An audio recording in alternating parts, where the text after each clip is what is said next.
Today's episode of the Influencer Empires podcast is brought to you by the Empire Program with White Label Suite, powering our influencers and building their empires. Ladies and gentlemen, welcome to the show. I am so pleased to be interviewing today's guest. We met at a conference 6 months ago. When I was sitting at the back of the room and she was standing up on stage, I said to myself, I will do whatever it takes to spend some quality time with this particular person. We were there for a marketing conference on AI, on the tech behind AI. And yet she stood up and completely blew away the audience with the human element of business today and how that influences AI and the importance of making that stance. She is a bona fide influencer with over 16,000 people that listen to her every single word on LinkedIn. She is a published author. She is Coach of the Year 2023. She has grown an incredible brand, helping people through business coaching, through executive leadership, and being shouted out on stages across the world as a true leader in that space. I am blessed. I am so fortunate to be standing here with the recently published best-selling author of Scary Good. It is none other than Angie Callen. Angie, thank you so much for jumping on with me.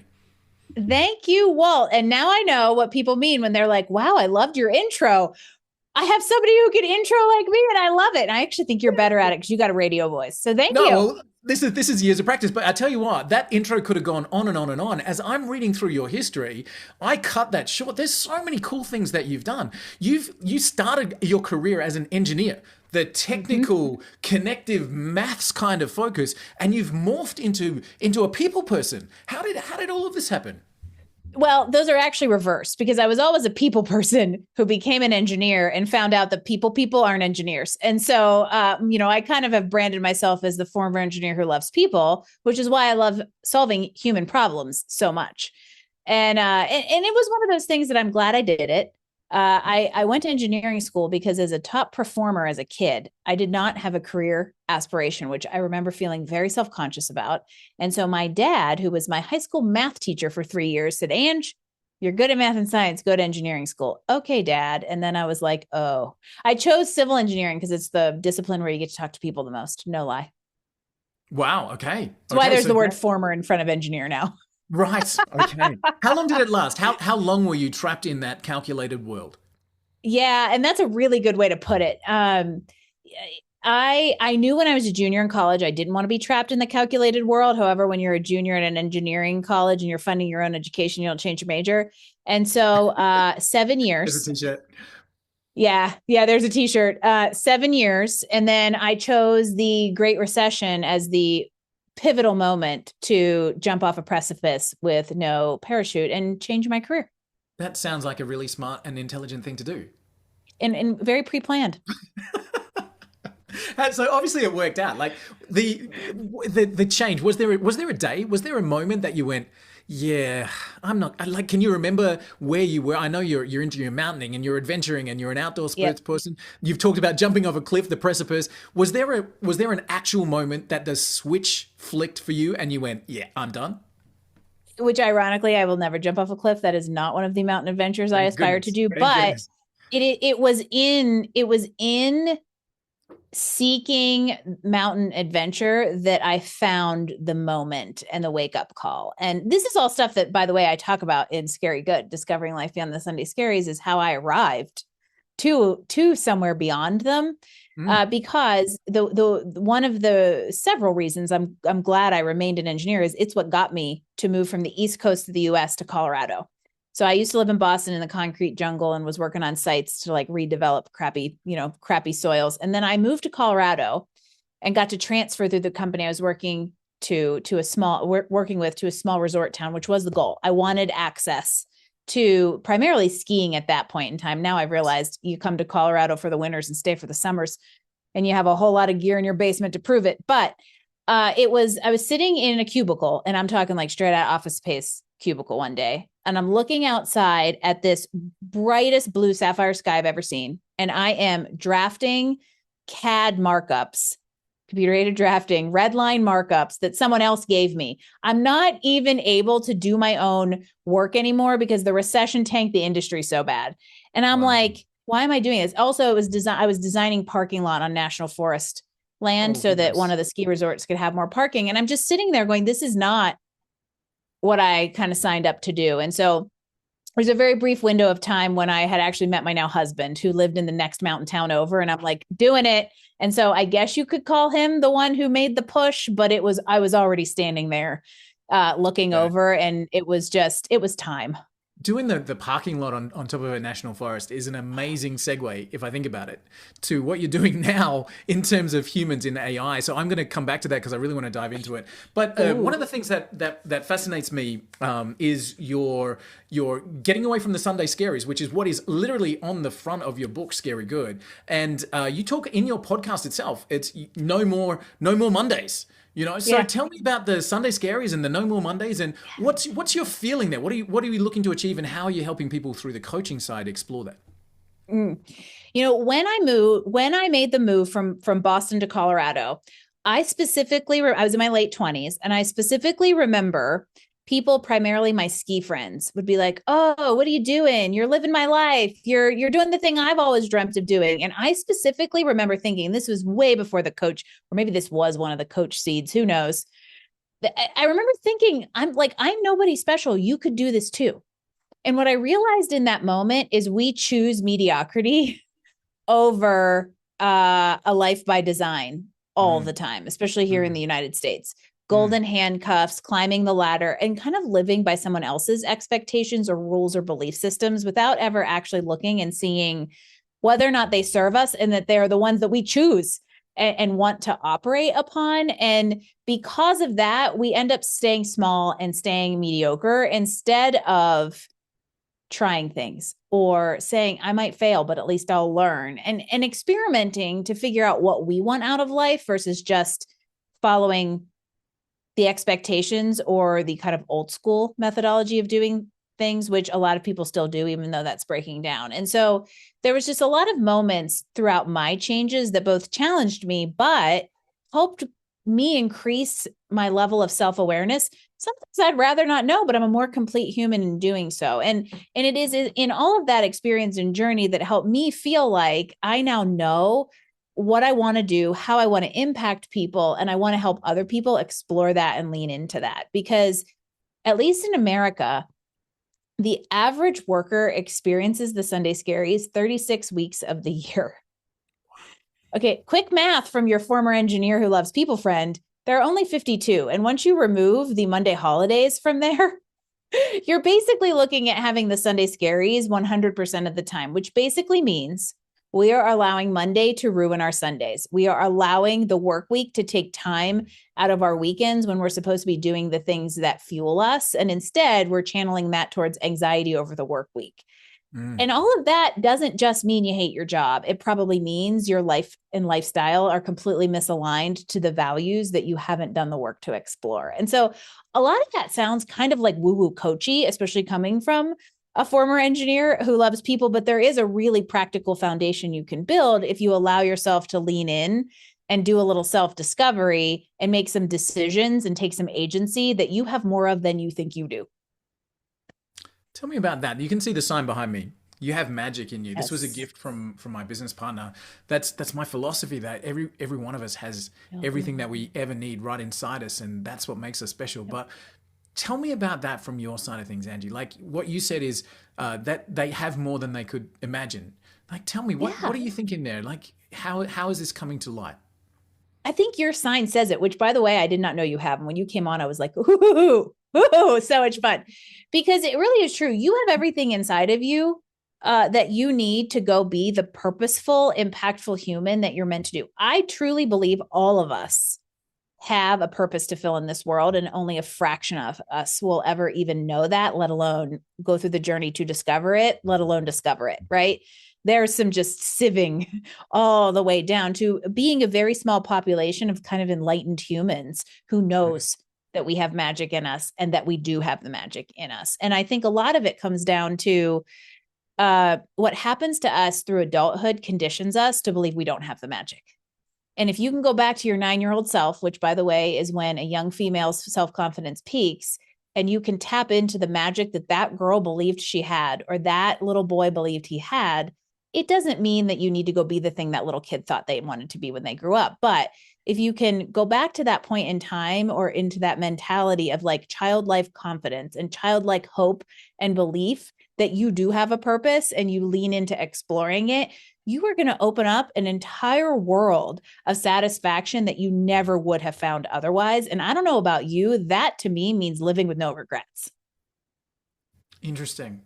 In a world where every single news story that we ever read, despite what's happening at the time of this recording, is about technology and AI and about cutbacks and job losses and all that kind of stuff. Angie, you're the voice of the people in amongst that storm. This concept of leaning into what lights you up, genuinely loving what you do and who you are. For a lot of people, they'll be listening to this and they'll be saying, yeah, but Angie, you don't understand. I've got bills to pay.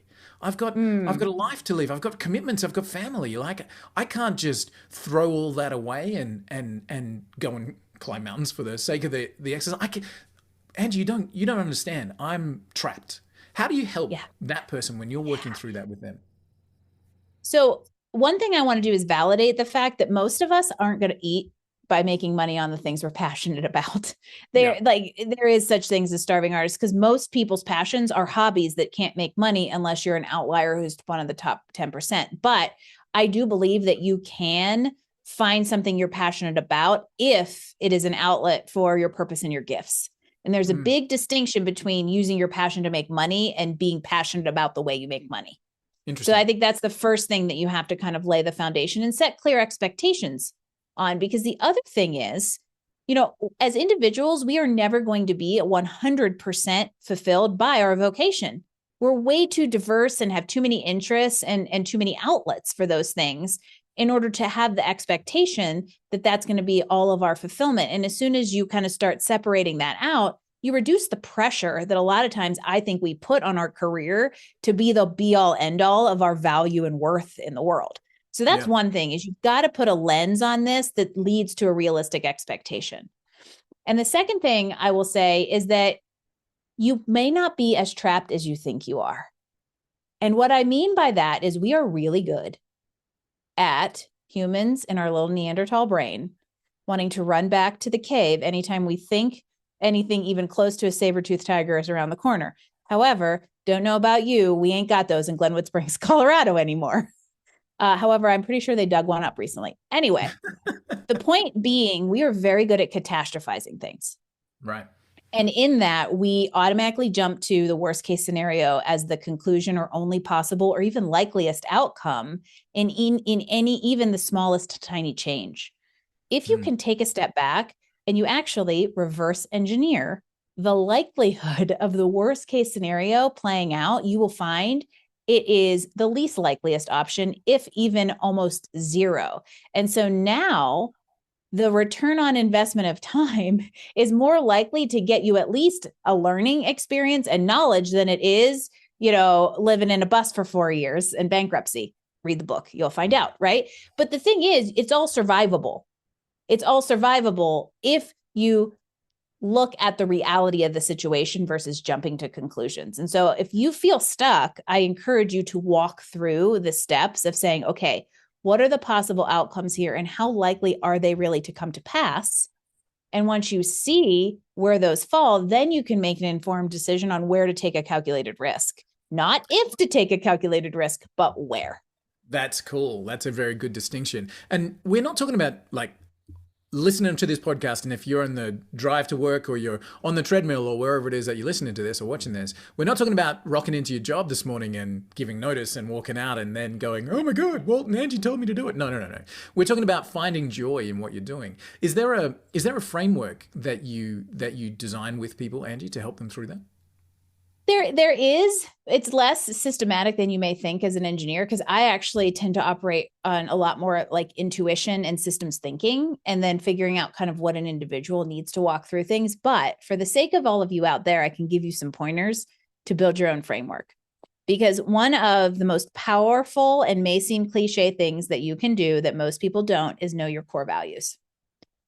There happens to maybe be a little exercise for you on angiecallen.com where you can walk through it. I was going to say, let's do it. Which was not a shameless plug I intended to make, but it's there. I will make that shameless plug. Go to angiecallen.com Angie's the best at this. That's why she's won the awards for this. Don't get your information from a 30-minute podcast. Go and invest yourself. And that's all resources that you can get on angiecallen.com. But yeah, so you're helping people like understand those values, Angie, and that's the starting point. I think the big thing is I'm a big fan of design over default. Default is the mediocrity we talked about earlier. Design is intentional choice, taking agency and exercising the control that we have, making those small movements. However, you can't pull out of your driveway and turn the correct direction if you don't have a general wayfinding point. And that's what values can help you do, is create a foundation for decision making, and also a framework for what's aligned and what's misaligned, so that you can then start pinpointing what to change. Because you do not have to be Angie, who leaves her secure, high-paying engineering job in the middle of the Great Recession to go run a single artist gallery in downtown Aspen to do this. Yeah. In fact, that's why I wrote the book, is so that you don't have to do that and go that extreme. But there are small steps that you can take. The important thing is to take them and not do nothing. I love it. And doing it intentionally. I had a clip on my YouTube that was 30 seconds long where I was talking on a podcast. I literally said, I just would like the world to wake up and realize that it's a choice. That's kind of where we're thinking as well. Angie, let's move a little bit in terms of the reason you and I got to know each other. I'm attending the AI marketing world. Absolutely amazing. You come on stage in amongst a suite of presenters that are talking about the latest and the greatest and the most incredible AI push button this and, content generation that. And you stood up and literally said, scary good. This is so good, it can't be AI. This is human. Actually, the people make art, especially, better than AI ever could. But your message was about the importance of us, the people, in this AI developing space. This is something that's been an echo cry of yours for a while. Again, how did this realization that you are the voice of the humans in the AI world come to be? I think it's one of those things where I did it and then realized it. Because I got to tell you all, the first 2 sessions I sat in on that conference, I went, am I allowed to swear on this show? Shit.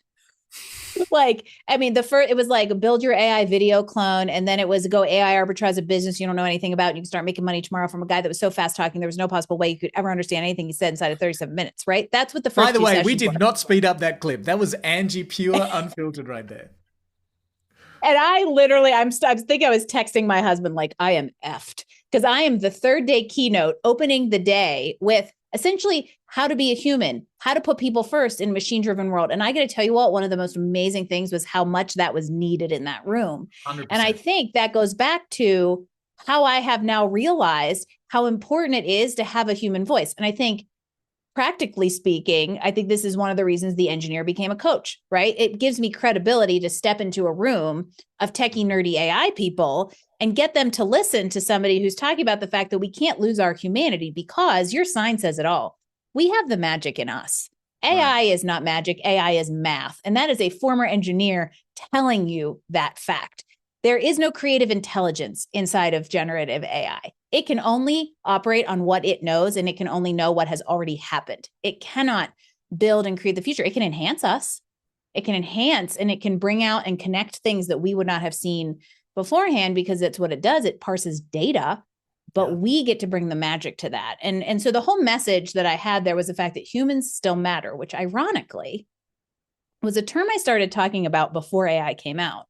And I started talking about that, not to go political, but when the dumpster fire of social, political, geopolitical madness started, it really felt like we were starting to lose human connection and the fact that and empathy, right? So I started talking about the fact that humans still matter and we need to still matter to each other.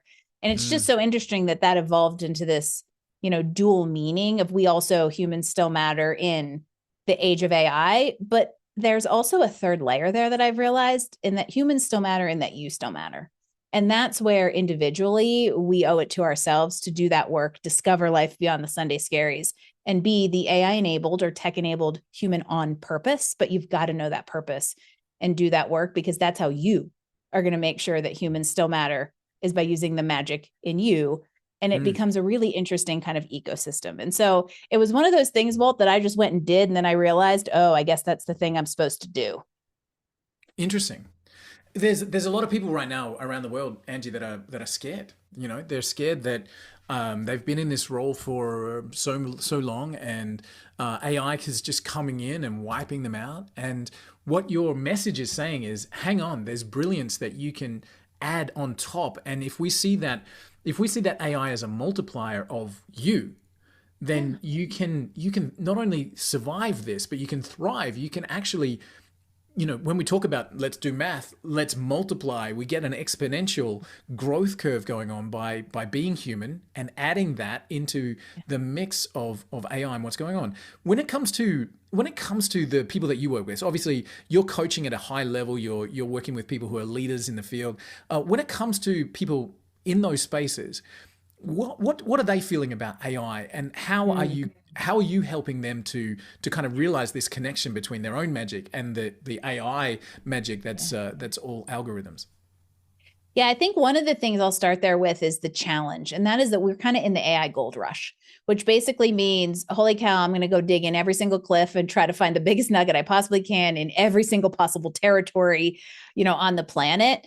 And it's a little bit of an over-indexing, right? We've seen companies roll it out too quickly and then have to roll it back because it's causing problems. And so where I start and what I encourage the human to think about is where they intentionally, ethically, and sustainably want to bring it into their environment, both individually and a team level, and maybe even at a business level if I'm working with a C-suite, right? Because AI is only as good as the humans driving it. And so if the humans don't know how to drive it, it's not going to provide the maximum value and likely create issues. And if you broad scope roll it out without guardrails, then you're going to have inconsistent use. You're just going to create issues. So I think there's a level of intentionality that needs to come in front of how do we want the humans and AI to come to the table together? Because that's one of the things I talked about at AI Marketing World. This isn't about machines instead of man, or even man instead of machines. We are now permanently in a world where it's man and machine, and we have to both sit at the table together, but remember that we get to drive. And that's where I think that as an executive or a leader, as a team, you really have to think about, how do we intentionally want to bring us into the environment? What do we want it to do? What do we want it to not do? Where can it enhance our magic? And where do we want to make sure it doesn't detract from it? Interesting. I think the established workforce that obviously we're talking about here, where they've been in this role for 15 years, they have a team of people that are doing X, and this insertion of AI is disrupting everybody's boardrooms and everybody's thought patterns, and the indexing the fear and all that kind of stuff that we just mentioned. But there's a generation of people coming through, Angie, where this is native, where this is, I use AI in every single element of my life, and hey, let me at the workforce. If you knowing your message with the Sunday Scaries and the human side of development and joy, what would your message be to a group of college grads right now who are just about to go out into the world with all of this technology that they've kind of grown up with and take part in this larger universe? How would you educate them or influence them, I guess, in terms of what happens next with the power that they have and the human side of that as well? Yeah, my short answer to that is build your human skills. Because we've heard of soft skills. We've heard over the years in the career space, we hear about hard skills and soft skills, which was the worst branding anybody in the professional world could have ever applied to skill set, because it makes it seem as if verbal and written communications are lesser than coding skills. And now we know they are not. Truth. And so, yeah, I think no matter where you sit in the professional landscape, human skills are really, really important. And if you are mid-career or later, you need to leverage them, because they are going to be stronger than your AI and your technology skill set when compared to someone who was born with it in their hand. Important to know. I mean, I've had coders who are 50 years old who will tell me I'm never going to be as fast as a 25-year-old, right? We analog kids have the benefit of hindsight, but the challenge of hindsight. Right. And but I also appreciate that, because I think it gives us a really interesting perspective on the importance of real human connection and human skills that younger generations are never going to have the direct understanding of. However, needing to remember that we're AI enabled humans on purpose. We're not entirely in AI. We're not entirely just AI enabled. There's still a human factor there. And so if your kid coming on the scenes, the best thing you can do is be an AI enabled human on purpose, and to lean into your human skills and know who you are at your core and use AI to enable you, and not just be AI, because on your resume, that's only going to take you so far. And I think you'd be battling against the majority. I think so. The development of your human skills and leaning into the message that you said before, it's like, you've got something that no mathematical system could ever replicate. You have feelings, you have empathy, you have intuition, you have all kinds of incredible things that make you uniquely who you are.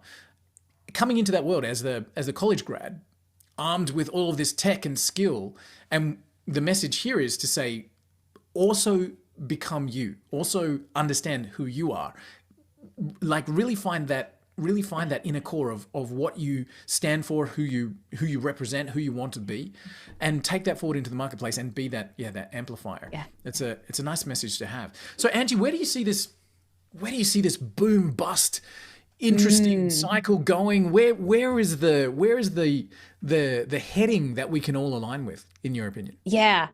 Okay. Well, at the expense of just throwing projections out there in a recorded space, I think we are somewhere in the timestamp this for later. We're going to come back. Yeah, we're going to come back and have me on in 18 to 24 months and see if I was right, because that's how long I think it's going to take for like the dust to settle on the AI gold rush, and for let's say larger companies, businesses, not at an individual level, but more from that larger scale level, on how corporate America and businesses are going to incorporate it and how they're not, right? We're going to suss out where it should live in our organization and what kind of coworker it is, versus just saying, hey, look, we got access to a whole new talent pool.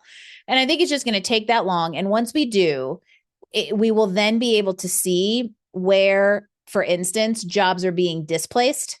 Because right now there's the fear of replacement.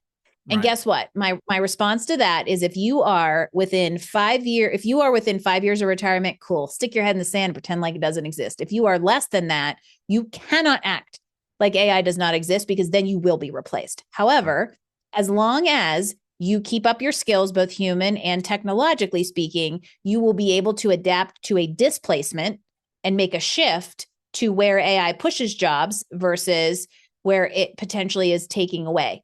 And that's where I think we're going to start getting stronger ideas and more specific ideas of what that, apples to orange transition looks like over the next 18 months to 2 years. Do I think it's going to be settled by then? No, but I think this gold rush, what's that movie, Far and Away? Everybody's running to stick their little,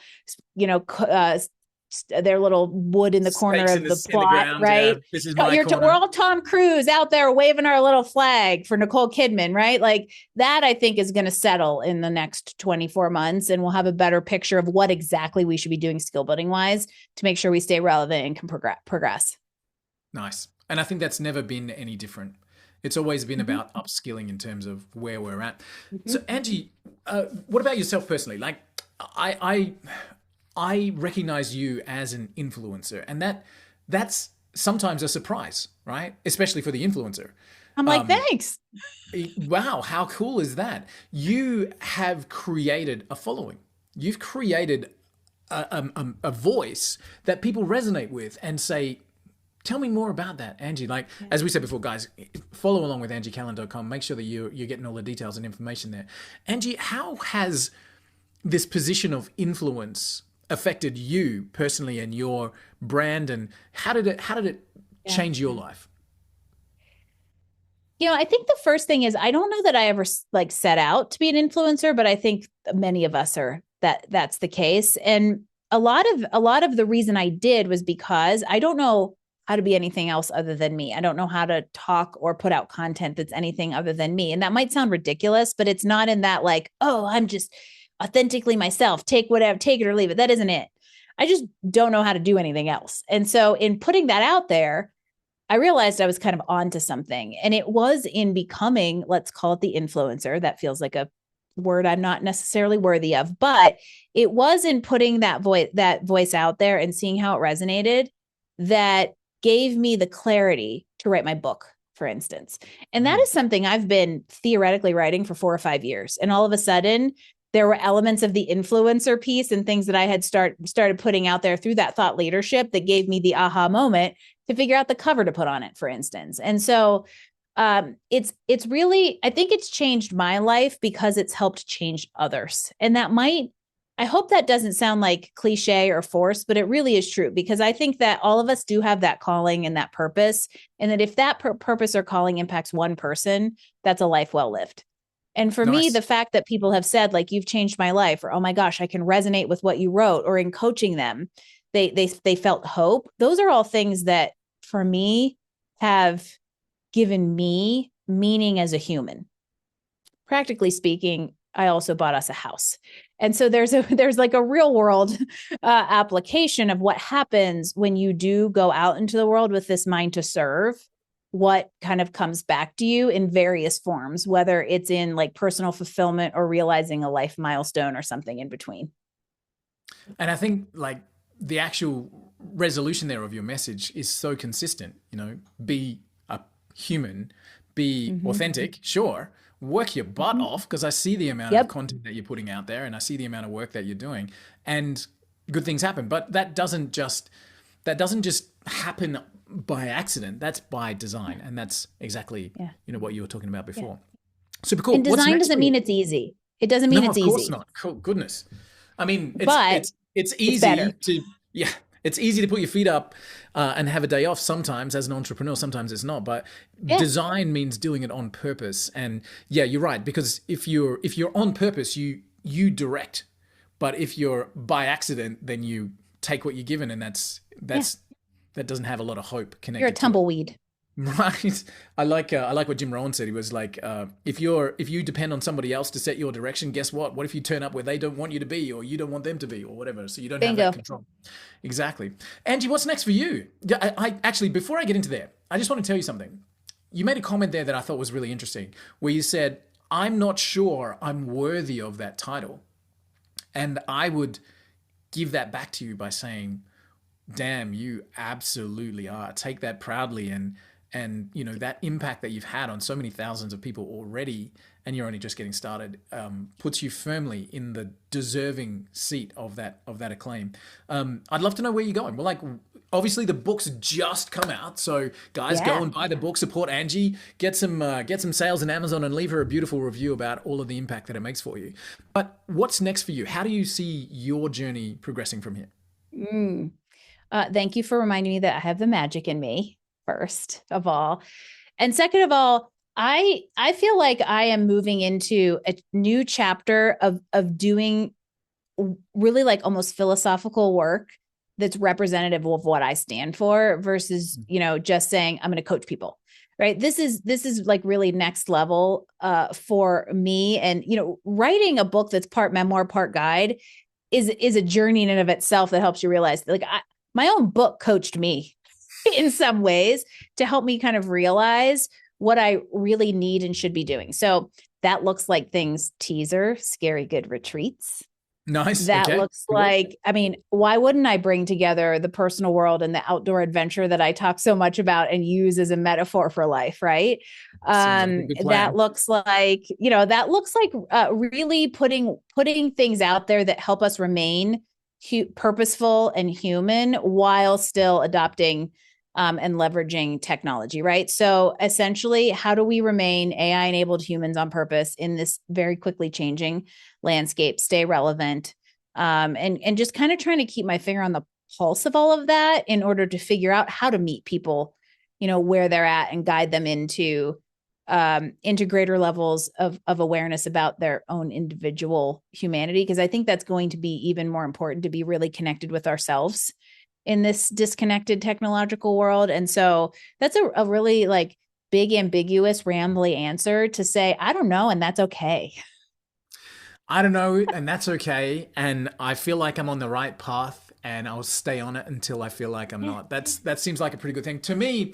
I would say if you're listening to this, you're somebody who is looking to move forward. You're an entrepreneur, or you're a go-getter, you're a dream chaser, you're a difference maker.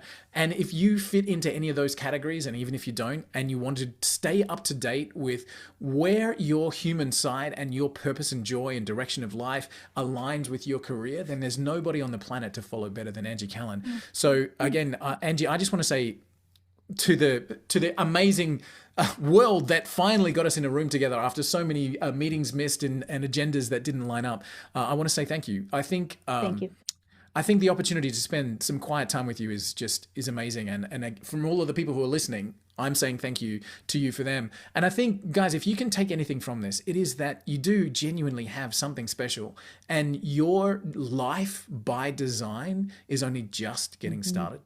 It's only literally just getting started, and where you're going from here is important. Angie, I can't wait. I haven't read the book. I have to admit, I haven't read the book, but I'm going to, because it sounds amazing to kind of centralize that theme of my life. And I just can't wait to give you the feedback on that and hang out a little bit more and hear what's going on with you. Anytime. I appreciate it. Walt, thank you so much for having me. All right, guys. Thank you so much, guys. This is Angie Callen. She is a leader. She is an influencer, and deservedly so. She talks about your purpose, your journey, your mission in a technological world. Her book, Scary Good, is out right now on Amazon. You can get it right at angiecallen.com and follow along with Angie, as so many other thousands of people do, because I tell you what, you're in good hands. Angie, thank you again. You're amazing. Can't wait to see you soon.